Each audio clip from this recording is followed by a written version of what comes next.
আসসালামু আলাইকুম, আপনারা সবাই কেমন আছেন? আমি আলহামদুলিল্লাহ ভালো আছি। আজকে আমি বানিয়ে দেখাবো রাইস কুকারে পাপা পিঠা। কীভাবে রাইস কুকারে পারফেক্টভাবে পাপা পিঠা বানাবেন তা আজকে দেখাবো আপনাদের। প্রথমে আমি আতপ চালের গুঁড়া ভালোভাবে পরিমাণ মতন লবণ পানি দিয়ে মিশিয়ে নিয়েছি। মেশানো হয়ে গেলে একটা চালনি দিয়ে আমি গুঁড়াগুলো চেলে নেব।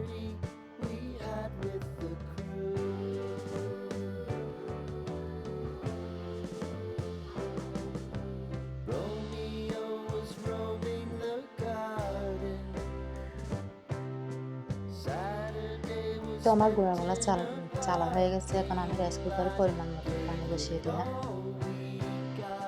এখানে আমি চালের গুঁড়া, খেজুর গুড়, নারকেল গুড় নিয়ে রেডি করে নিলাম। এখানে আমার পানি সিদ্ধ হয়ে আসছে। বসিয়ে দিলাম রাইস কুকারের চালনিটা।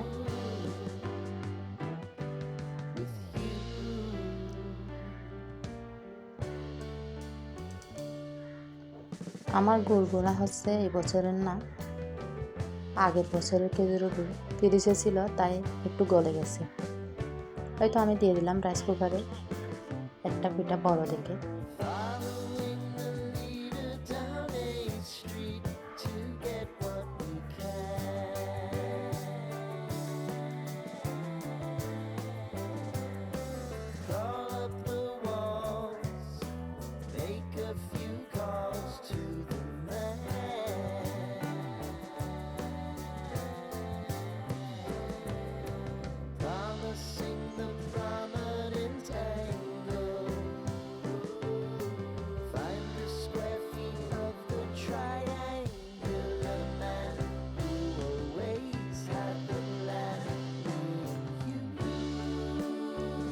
আমি একসাথে দুইটা তিনটা এরকম করে পিঠাগুলো দিয়ে দিচ্ছি।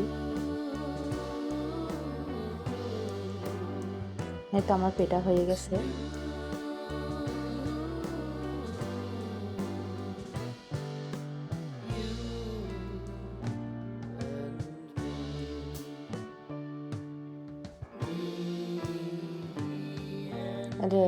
এই তো দেখেন কত সুন্দরভাবে আমার পিঠাগুলো হয়ে গেছে।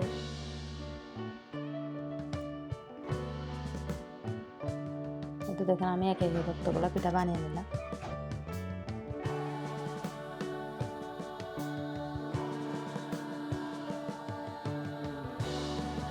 তো আপনাদেরকে একটা ভেঙে দেখাচ্ছি কত সুন্দর পারফেক্টভাবে রাইস কুকারে পাপা পিঠা বানানো যায়। আপনারাও চাইলে ট্রাই করে দেখতে পারেন। ভিডিওটি দেখার জন্য অসংখ্য ধন্যবাদ। আল্লাহ হাফেজ।